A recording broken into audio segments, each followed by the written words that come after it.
안녕하세요. 저는 서울에서 멋진 남편, 귀여운 딸과 오순도순 살고 있는 30대 중반 여자입니다. 유튜브로 많은 사연을 보며 제 사연을 들려드리고 싶어 글을 쓰게 되었어요. 몇 년 전 저와 언니에게 일어났던 기가 막힌 일에 대해서 말이죠. 현재 저는 친언니와 함께 빅사이즈 여성 의류 쇼핑몰을 운영하고 있어요. 쇼핑몰은 현재 해외에서도 인기가 있고 인터넷으로 유명세를 타고 있습니다. 연매출은 조금씩 다르긴 하지만 70억 정도고요. 친언니와는 나이 차이가 많이 나는데 띠동갑입니다.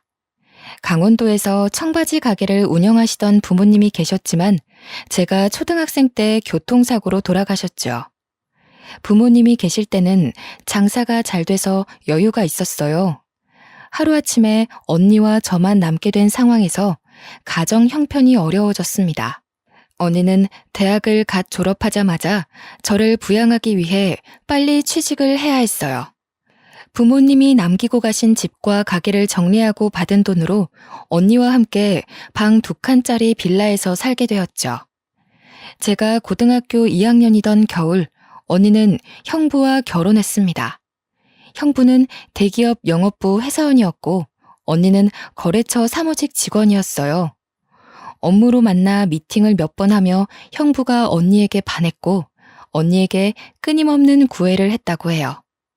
저를 부양해야 하는데 결혼하면 그럴 수 없게 될까봐 언니는 마음이 좋지 않았나 봅니다. 언니는 1년 정도의 시간이 흐른 뒤 형부의 마음을 받아주어서 만나기 시작했죠. 언니가 안정된 삶을 살게 된 것 같아 마음이 놓였습니다.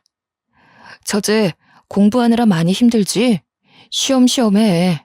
언니와 내가 처제 하나 정도는 충분히 먹여 살릴 수 있으니 걱정하지 말고 공부만 해. 건강도 좀 생각하면서 말이야. 맨날 밤늦게까지 공부에 그림에 고생이 많지? 형부, 말씀만으로도 감사해요. 제가 아직 세상을 모르지만 하고 싶은 일을 할 수 있게 도와주셔서 감사해요. 저는 이제 다 커서 혼자 살아도 되는데 저 때문에 불편하실까봐 그게 걱정이네요. 수정아, 형부 말대로 언니가 뒷바라지 다 해줄 테니 우리 수정이 하고 싶은 공부 있으면 마음껏 해. 형부 있다고 불편해하지 말고 부담 갖지도 말고 이 언니가 너 하나 정도 책임질 능력은 되니까. 알겠지? 응? 언니와 형부는 제가 대학을 졸업할 때까지 뒷바라지 해주었어요. 처음에는 언니와 둘만 살고 있던 집에 형부가 들어와 불편한 게 컸어요. 하지만 언니와 저를 살뜰히 챙겨주는 모습에 좋은 사람이구나 생각했죠. 1년 뒤 저는 다행히 한 번에 원하는 대학에 갈 수 있었어요. 합격 통지서를 들고 언니와 형부에게 전해준 날 형부는 자기 일처럼 기뻐해 주었습니다. 언니는 말없이 장하다며 눈물을 흘렸고요.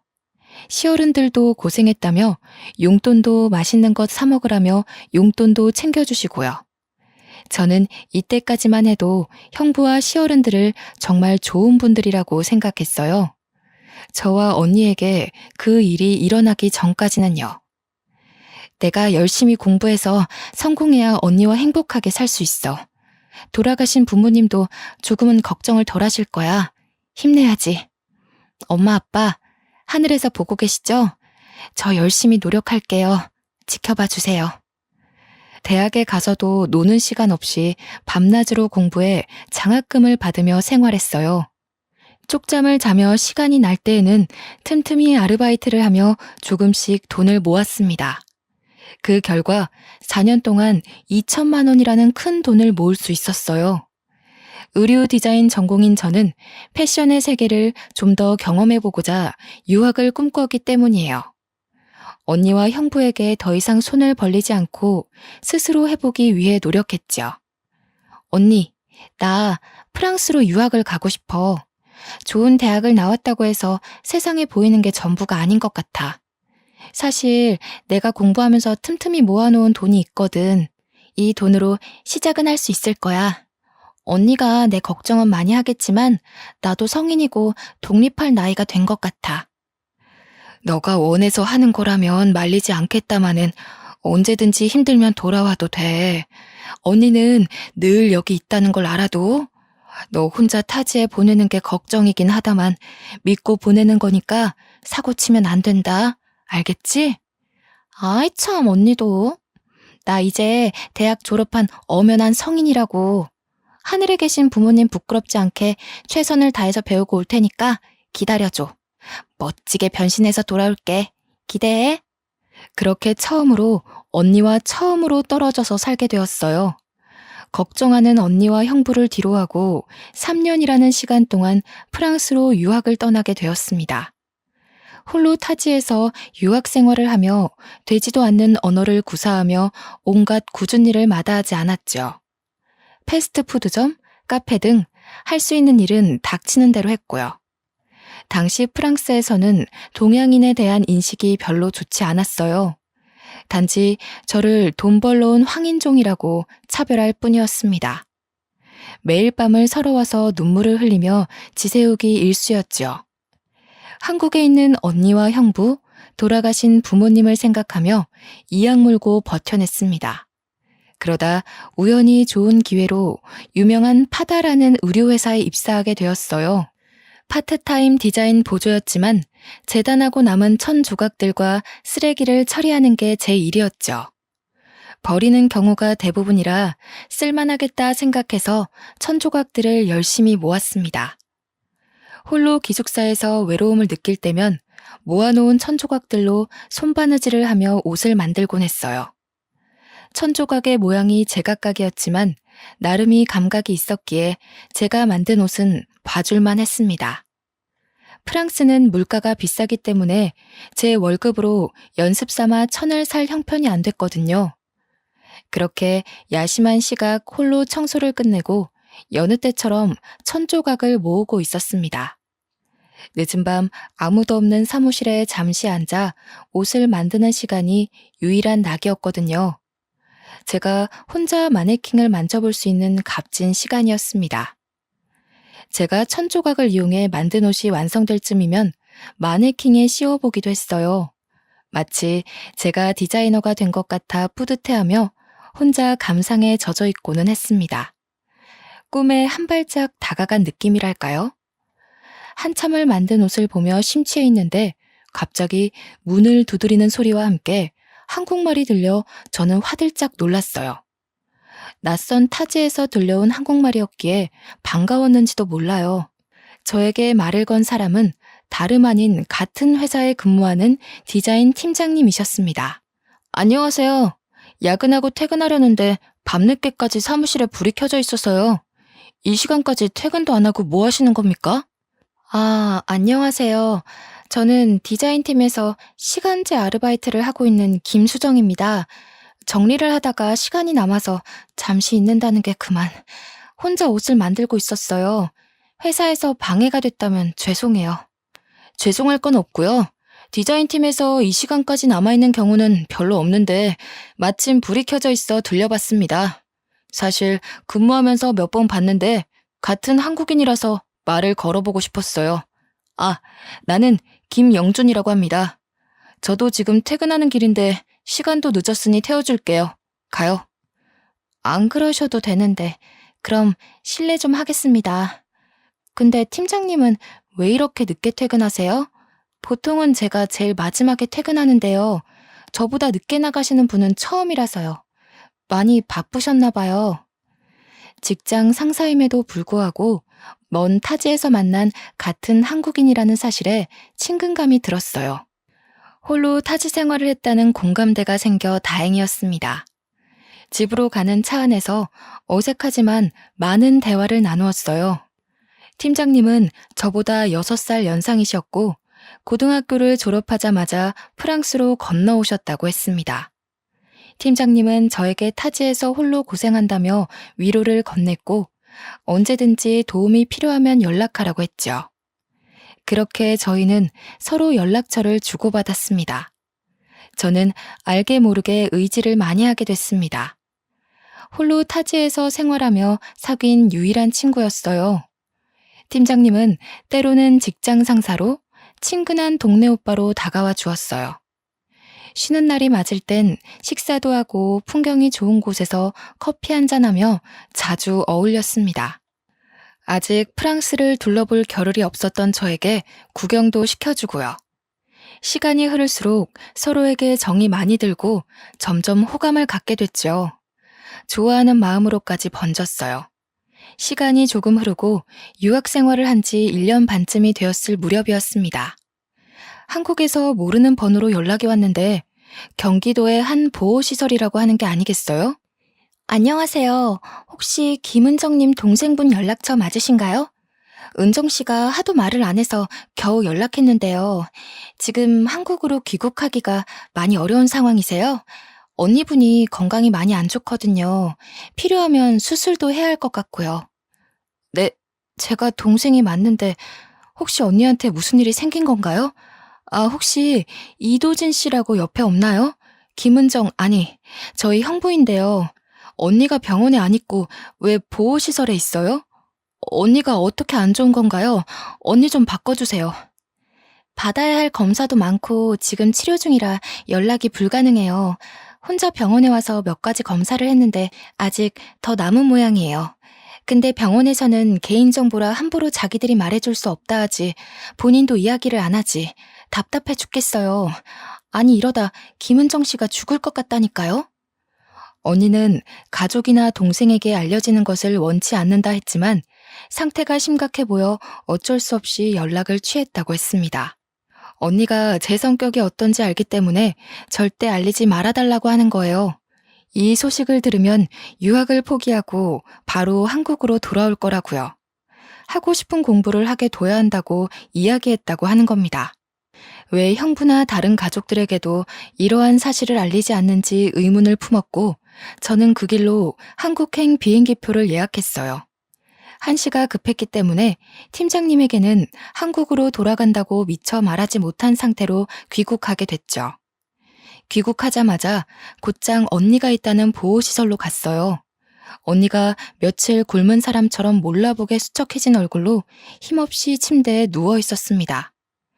그런 언니의 모습을 보자마자 저도 모르게 눈물이 흘렀어요. 언니, 이게 도대체 무슨 일이야? 형부는 어딨고 왜 언니 혼자 이런 데 있는 거야? 어디 아파? 몸에 무슨 문제라도 있는 거야? 얼굴은 또 왜 이렇게 야위었어? 속상하게 정말. 수정아, 언니가 너한테 이런 못난 모습 보여서 미안해.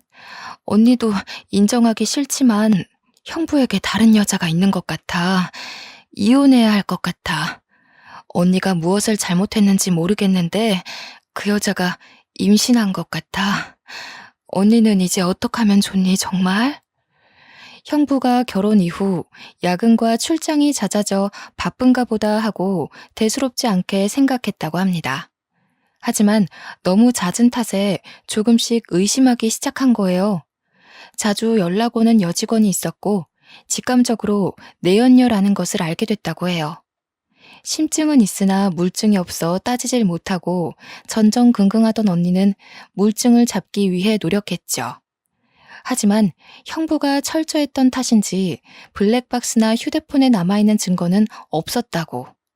그렇게 까맣게 속만 타들어가던 어느 날 내연녀가 제 발로 찾아왔다는 거 아니겠어요? 그 여자가 그러더라. 형부의 아이를 임신했다고. 둘이 서로 많이 사랑하고 아이까지 생겼으니 아직 아이 없는 나보고 헤어져 달래. 정말 기가 막힌 일이지. 결혼한 지 얼마나 됐다고. 만난 지도 이미 2년이 넘었다더라. 언니는 그걸 그냥 가만히 뒀어? 듣기만 했냐고. 바보같이 왜 그러고 있는 거야? 형부나 시어른들한테는 알렸어? 그 여자랑 형부 어디 있어? 내가 찾아가서 머리채를 잡던지 해야겠어. 빨리 말해. 나라고 왜 안 그러고 싶었겠니? 그래서 그 길로 시부모님한테 가서 말씀을 드렸어. 그런데 오히려 나를 혼내더라. 여자가 내조를 잘해야 그런 일이 없지 않냐면서 남자가 한 번쯤은 밖으로 돌 수 있는 거라고. 내가 몸이 약해 아이를 못 가진다고 쓸모없다고 이야기를 하셨어. 더 이상 내가 할 수 있는 건 없겠더라. 내연녀가 찾아온 뒤 언니는 바로 시어른들께 알렸으나 오히려 언니가 혼났다고 하는 거예요. 알고 보니 그 여자는 회사 사장의 조카였고 상당히 부유한 집안이었거든요. 가진 게 별로 없던 언니가 시집 온 것이 탐탁지 않았던 시어른들은 오히려 언니를 나무라며 의처증 환자로 몰아 내쫓았다고 합니다. 저를 뒷바라지해 준 것을 빌미로 이혼해 주지 않으면 가만두지 않겠다고 협박까지 하면서요. 그렇다고 어떻게 사람이 사람한테 쓸모없다는 모진 말을 할 수 있을까요? 언니는 혹시라도 저에게 해코지를 할까봐 할 말도 못했다고 했습니다. 가진 것 하나 없이 떠돌다 보호시설로 입소한 거였어요. 너무 기가 막히고 황당한 사실에 그저 어이가 없었습니다. 그 길로 시어른들과 형부를 찾아가고 싶었지만 언니를 먼저 치료해야 했어요. 언니는 몸이 많이 쇠약해져 있는 상태라 탈수 증세가 심하게 오고 염증 수치가 많이 높았습니다. 여러 가지 검사를 하니 자궁 쪽에 문제가 생겨 정밀 검사를 받았죠. 앞으로 임신 가능성이 희박하다는 결과를 들었어요. 아이를 좋아하던 언니였는데 애써 저에게 아무렇지 않은 척 하더라고요. 그런데 언니가 새벽에 일어나 제가 깰까봐 혼자 소리도 없이 우는 모습을 우연히 보고 저는 가슴이 찢어지는 줄 알았습니다. 아무쪼록 유학 시절 틈틈이 모은 돈으로 언니의 치료를 무사히 마칠 수 있었습니다. 언니를 보호시설에서 퇴소시키고 가격이 싼 오피스텔을 얻어 함께 살게 되었습니다. 생계를 위해 바로 일을 시작해야 했기에 구직 활동을 하던 중 강남의 어느 옷가게에 취직을 했어요. 원래 꿈꾸던 의류 디자인과는 거리가 먼 매장 관리직이지만 당장 먹고 사는데 급급했죠. 일을 시작함과 동시에 언니는 형부와 이혼 준비를 했습니다. 부모님이 남겨주신 유산과 다름없는 돈으로 산 집과 차를 돌려받고자 노력했지만 아는 사람도 없고 백도 없었던지라 아쉽게도 이혼 소송에서 패소했어요. 가진 것 없는 거 걷어주고 결혼해주고 처제도 대학 졸업 때까지 뒷바라지해줬으면 퉁쳐야지. 뭐가 잘났다고 소송을 걸어?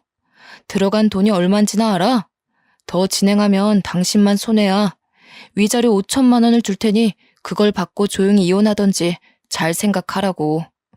내가 정신적 피해 보상금 달라고 소송 걸면 감당할 자신 있어? 당신 돈 없잖아. 형부, 그래도 어떻게 언니한테 이래요? 사랑해서 한 결혼인데 어떻게 이렇게 매몰차요?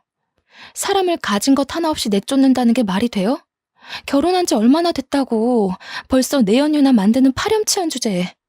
처제, 말 다 했어? 그리고 증거 있으면 가져와 봐. 가져와 보라고.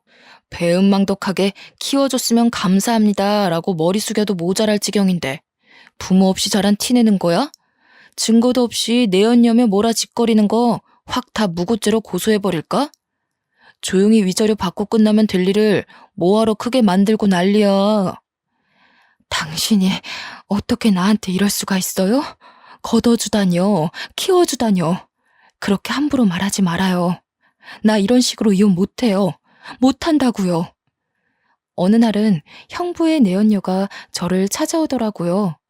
무슨 말을 할지 뻔했지만 눈에 쌍심지를 켜고 아주 당당하게 노려보더라고요.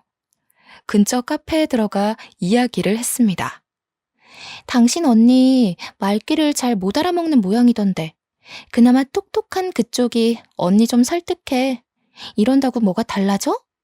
난 이미 임신한 상태고 우리 서로 많이 사랑하고 있어. 당신 언니가 떨어져 나가주면 끝인데 혹시 5천만 원이 부족한 거야? 이 사랑의 결실을 보고도 왜 떨어질 생각을 안 하네? 당신이 뭐라고 그렇게 말해요? 5천만 원? 안 받아도 그만이야. 불륜 저질러서 임신한 게 뭐 자랑이라고 그렇게 떠들어대는 거지? 막말로 우리 언니가 형부랑 이혼한다 쳐. 그쪽이 과연 좋은 이미지일까? 불륜으로 남의 가정 파탄낸 가정 파탄범이지. 안 그래? 사랑의 결실? 웃기는 소리 하고 있어. 당신은 그저 불륜녀일 뿐이라고. 말 다 했어? 이 거지 같은 것들이 선심 써서 돈 주고 끝내려 했는데 안 되겠네? 5천만 원이 땅 파면 나오는 돈이야? 그 돈 없이도 잘 살 수 있으면 어디 해봐. 거지처럼 살던 거 우리 오빠 돈으로 키워줬더니 은혜도 못 갚고 말이야. 이래서 부모 없는 것들이 배운 게 없어서 이 모양이야. 저는 결국 화를 참지 못하고 내연녀의 머리채를 잡고 말았습니다. 저를 욕하는 것은 괜찮지만 언니와 돌아가신 부모님을 모욕하는 것을 참을 수 없었어요. 그 여자가 임신한 상태이던 말던 저한테는 중요한 게 아니었습니다. 그 순간만큼은 이 여자를 반쯤 죽여놔야겠다는 생각뿐이었어요. 저한테 머리채 뜯기던 그 여자도 미친 듯이 발버둥 치며 제 얼굴을 긁기 시작했습니다. 카페 직원이 경찰에 신고해서 파출소로 끌려간 뒤에야 마무리가 되었습니다. 파출소로 언니와 시어른들이 오셨어요. 그 여자는 합의는 없다며 뱃속의 아기가 잘못되면 우리는 살인자라고 고래고래 소리를 질렀습니다. 형부는 자신의 커리어에 흠집이 나기 싫었는지 조용히 합의하자 했습니다. 더욱 기가 막힌 것은 이혼이 확정된 것도 아닌데 시어른들은 이미 그 여자를 며느리 취급하고 있었습니다. 아니, 너는 동생 간수를 도대체 어떻게 하는 거야? 홀몸도 아닌 사람을 어떻게 이렇게 함부로 대할 수가 있어? 뱃속에 우리 손주 잘못되면 네가 책임질 거냐? 부모 없이 자라서 부족한 게 많은가? 조용히 합의해.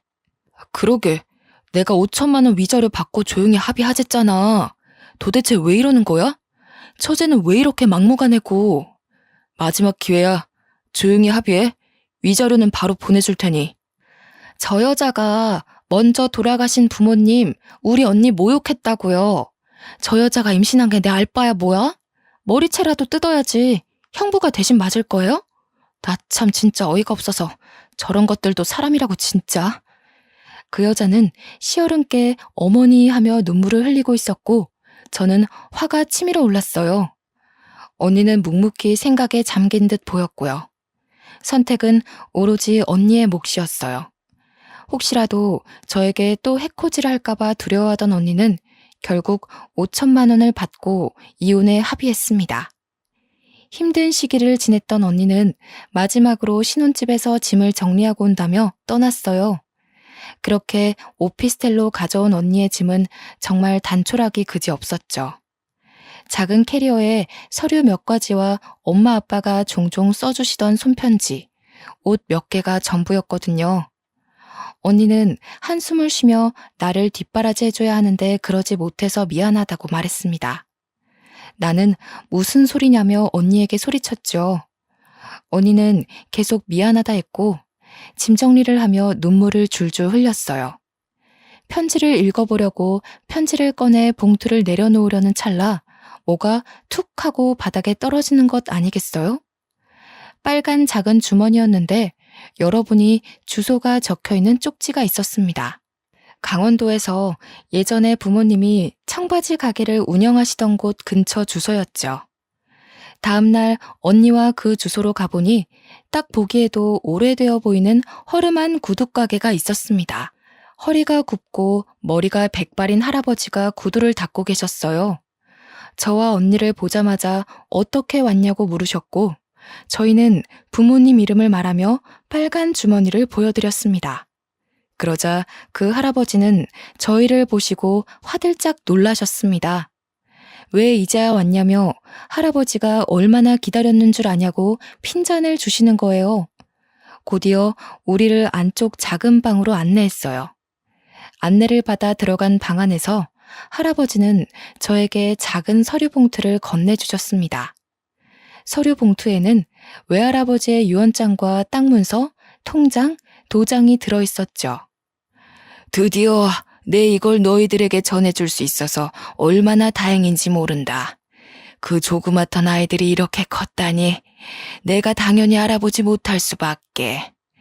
살아생전 너희 부모가 얼마나 착실하게 잘 살았는지 아니? 어휴. 알고 보니 할아버지는 외할아버지 댁에서 힘든 시절에 머슴살이를 하셨던 분이셨습니다. 외할아버지 덕분에 자신이 이렇게 잘 먹고 잘 살 수 있게 됐다고 하셨죠. 이 서류는 저희 부모님이 맡기고 가셨다고 했습니다. 외할아버지는 강원도에서 유명한 부자셨는데 주변에 많이 베푸시는 분이셨다고 해요. 하나밖에 없는 귀한 딸이 가진 것 없는 아버지와 결혼한다고 하여 결혼한 뒤 연락을 끊으셨다고 합니다. 그렇게 수년을 왕래 없이 지냈다고 하셨어요. 하지만 언니가 태어나고 하나밖에 없는 딸을 위해 구두방 할아버지를 몰래 부모님 주변에 살게 하셨다고 했어요. 그렇게 구두방 할아버지는 부모님 근처에서 구둣가게를 운영하시며 보살펴 주셨다고 했고요. 이 사실은 나중에 외할아버지가 돌아가시고 나서야 알게 되셨다고 합니다. 그 뒤로는 구두방 할아버지를 부모처럼 모셨다고 했죠. 그렇게 건네받게 된 유산을 우리 앞으로 돌려놓으신 지 얼마 안 되어 교통사고로 돌아가신 거였어요. 내 언제까지 살아있을지 모르는 일이라 너희를 빨리 찾고 싶었는데 이렇게 찾아와 주었으니 내 할 일은 다 한 것 같구나. 드디어 은혜를 다 갚을 수 있게 됐어. 그동안 힘들다면 힘들게 살았겠지만 이제는 조금 편하게 살렴. 이제 죽어서 영감님 뵐 면목이 생겼구나. 그저 동네 할아버지로만 생각했는데 저희가 진작에 찾아뵙지 못해서 죄송해요. 저희가 앞으로 사는 동안 할아버지께 효도할게요. 정말 감사합니다. 할아버지, 사실 저는요, 저랑 언니를 두고 일찍 돌아가신 부모님이 원망스러웠어요. 성인이 되고 나이를 먹어보니 부모님이 조금은 이해도 되는 것 같아요. 저희 부모님 보살펴 주셔서 정말 감사드려요. 언니와 저 앞으로도 열심히 살게요. 언니와 저는 부모님이 남겨주신 유산으로 의류 쇼핑몰 사업을 시작하기로 했습니다. 구두방 할아버지는 저희가 모시려고 했어요. 많이 연로하신 탓에 더 이상 가게를 운영하시기 어려워 보이셨거든요. 하지만 할아버지는 본인이 죽기 전까지 하고 싶은 일이라며 고집을 피우셨어요. 그렇게 작은 상가 건물을 매입해 사무실을 차렸습니다. 이 소식을 들은 형부가 어느 날 언니를 찾아왔어요. 은정아, 소식 듣고 찾아왔어. 내가 정말 미안해. 다시는 바람 피우지 않을게. 내가 잠시 어떻게 됐었나 봐. 한 번만 용서해 줄 수 없겠어? 우리 다시 시작하자. 형부, 아니, 이도진 씨. 여기가 감히 어디라고 찾아와요? 돈 없고 가진 것 없는 언니 내쫓을 땐 언제고, 이제 와서 뭐? 다시 시작해요? 당신 낯잡 꼴도 보기 싫으니까 경찰 부르기 전에 당장 나가세요. 처제, 언니랑 이야기할 일이야. 처제가 우리 사이에 뭐라도 돼?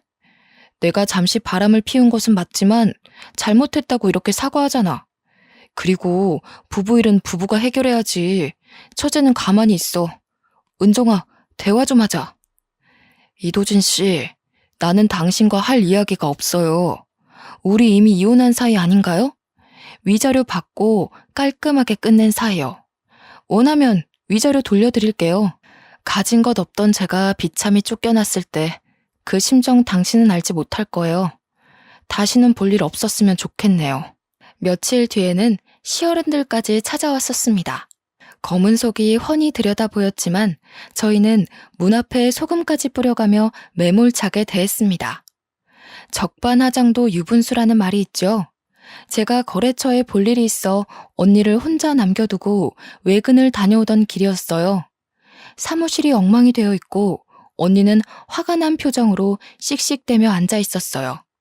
저는 깜짝 놀라 언니에게 물었더니 그 사람들이 찾아와 돈을 달라고 하더래요. 키워주고 먹여주고 뒷바라지해줬는데 그 돈을 좀 돌려받아야겠다면서 말이죠. 내가 내 돈으로 너희 자매 먹여 살린 거나 다름없다. 어른이 이렇게까지 찾아왔으면 고개를 조아리고 알아서 행동해야지. 내 돈 내놔. 제가 왜 어머니께 돈을 드려야 되는지 모르겠네요. 저 걷어주신 거? 고맙다 쳐요. 이미 서로 합의하에 위자료까지 다 받고 헤어진 마당에 더 이상 뭐가 더 필요하죠? 남남된 지 오랜데 왜 이렇게까지 하시는 거예요? 그만 가주세요. 아이고, 그것이 남의 씨를 우리 집안이라고 감쪽같이 속였다. 돈이 많은 집안도 아니었고 정말 어디서 그런 꽃뱀에 속아서는. 아휴, 그러니 이제라도 너가 돈을 달란 말이다. 내 돈. 어머니, 제발 그만하세요. 여기 와서 이럴 게 아니라고요. 제가 설득해서 될 문제였으면 진작에 해결됐겠죠. 여기서 이러시면 저희만 곤란해요. 어서 나가요. 어서. 내가 못할 말 했더냐? 부모도 없는 것들 걷어서 먹여주고 재워줬잖냐. 그거 다 누구 돈이야? 내 돈이었어. 그런데 은혜를 이런 식으로 갚아? 돈을 달라고 하면 얌전히 줄 것이지 이제 와서 나 몰라라 한다 이거야? 이 배은망덕한 년. 그렇게 시어른은 언니의 머리채까지 잡으며 돈을 내놓으라고 하셨답니다. 형부와 경찰이 오고 나서야 진정이 됐고 이미 엉망이 된 사무실을 보며 언니 정신을 가다듬고 있던 거였어요. 그날 저녁 언니와 술 한잔하며 이야기했습니다. 알고 보니 언니와 이혼 후 형부는 내연녀와 함께 신혼집에서 살았다고 해요. 내연녀가 임신한 상태라고 하니 어른들은 그저 좋아 마냥 웃기만 하셨대요. 가진 건 많은 며느리니까요. 그러다 내연녀가 아이를 출산하고 나서 형부의 아이가 아니었다는 것을 알게 됐대요. 태어난 아이의 혈액형이 내연녀와 형부의 혈액형에서는 나올 수가 없는 거였죠. 그래서 형부가 내연녀 몰래 유전자 검사를 했나 봅니다. 아니나 다를까 친자 관계가 성립하지 않는다는 결과를 받고 충격을 받았다고 했어요. 형부는 혹시나 하는 마음에 비뇨기과서 성기능 검사를 받았는데 무정자증이었고요. 나 사실은 무정자증이더라고. 나는 은정이 너가 임신이 안 되는 몸인 줄 알았는데 내가 문제였어. 나는 술도 담배도 안 하니까 아무런 문제가 없을 거라 생각했어. 그저 몸이 약한 너 탓만 했던 것 같아. 그리고 그 여자 사장 조카도 뭣도 아니더라. 내가 속았어. 내가 모아둔 돈 그거 들고 어디론가 잠적했더라. 내가 드디어 벌을 받나 봐. 미안하다 은정아. 돈에 눈이 멀어서 어떻게 됐었나 봐. 그 아이가 내 자식이 아니라는 것과 내가 무정자증이라는 사실을 알았을 땐 하늘이 무너지는 게 이런 거구나 싶더라. 저는 언니에게 이야기를 전해 듣고 벌을 받은 거라며 비아냥거렸어요. 아주 꼬시더라고요. 마음 착한 언니는 그렇게 함부로 말하면 우리도 같은 사람이 된다며 다그쳤고요. 언니도 한없이 형부를 미워하고 원망했지만 이제 와서 무슨 소용이냐며 이해해주자고 합니다. 그 여자는 돈이 될 만한 형부의 물건들을 가지고 아이와 잠적했다고 하네요. 돈을 들고 잠적한 그 여자를 찾아다니다 우연히 저희 소식을 듣고 찾아온 것 같다고요. 간간히 형부와 시어른이 찾아오긴 했지만 언니는 더 이상 참고 살지 않기로 했어요. 그들에 대해 경찰에게 접근 금지 명령 조치를 신청했거든요. 그랬더니 더 이상 찾아오는 일은 없더라고요. 얼굴을 보지 못하니 끈질기게 전화도 몇 번 와서 돈을 달라는 소리를 했지만 저희는 더 이상 끌려다니지 않았어요. 통화를 녹음해두고 한 번만 더 연락하면 가만 안 두겠다 말한 뒤 휴대폰 번호를 바꿔버렸습니다. 그렇게 한바탕 소란이 지나고 언니와 함께 집 근처 막창집에서 술 한잔 했어요. 앞으로 우리만 잘 살면 된다는 이야기를 하며 소주 한 잔을 들이켰습니다. 저도 잊고 지내던 프랑스에서의 기억을 떠올리며 한 사람을 그리워했죠. 너나 나나 그동안 참 고생 많았지. 부모님이 남겨주신 유산 아니었으면 여기까지 오지도 못했어. 언니가 끝까지 널 뒷바라지 했어야 하는데 나중에 죽어서 부모님 얼굴을 어떻게 본다니? 언니, 무슨 말을 그렇게 해. 나 사고 안 치고 학교 잘 다닌 게 어디야. 날 잘 키워준 은혜 그 어떤 걸로도 갚을 수 없어. 난 언니 없으면 못 살아. 우리 같이 성공해서 행복하게 잘 살자. 언니도 그동안 고생 많았어. 내가 고생은 무슨. 그나저나 중간에 유학을 그만둬서 아쉬움이 크겠다. 너가 말했던 그 사람이랑은 연락하고 지내는 거야? 인사는 하고 왔어? 내 느낌이 맞다면 서로 좋아하는 게 분명한데 이상하다 싶을 정도로 조용하단 말이야. 말은 못하고 왔어. 상황이 그랬잖아. 언니가 더 중요하지. 그땐 나한테 사랑이 사치였지. 물론 말 못하고 와서 미안하고 그립지만 이미 지난 일인데 뭐. 난 괜찮아. 인연이라면 다시 만나겠지. 그렇게 정신없는 3년이라는 시간이 지난 어느 봄날이었습니다. 저희 사업은 조금씩 안정을 찾아갔어요. 처음에는 여자 둘이 작은 사무실 하나에서 시작한 규모였지만 현재는 직원도 20명이나 됩니다. 인터넷 쇼핑몰도 운영하고 있고 빅사이즈다 보니 체형이 다양한 해외에서 각광받기 시작했어요. 상가 1층에는 오프라인 매장도 차려졌고 동대문과 신촌에 분점도 내며 규모를 조금씩 키워나갔죠. 어느 날 매장에 익숙한 손님이 찾아왔습니다. 그동안 사는 게 바빠 잊고 지내던 프랑스에서 알게 된 팀장님이셨어요. 수정 씨, 잘 지냈어? 나 이제 한국으로 완전히 돌아왔어. 당신 찾느라 얼마나 헤맸는지 몰라. 이제 겨우 찾았네. 우리 커피 한 잔 할 수 있을까? 팀장님, 여기는 어떻게 알고 오셨어요? 그땐 정말 죄송했어요. 제 사정 때문에 팀장님께 미처 말씀도 못 드리고 급하게 오느라 정신이 없었네요. 많이 보고 싶었어요. 저 사람이 너가 말하던 그 팀장님이구나. 인물도 좋고 키도 훤칠하고 너가 반할만 하네. 안녕하세요.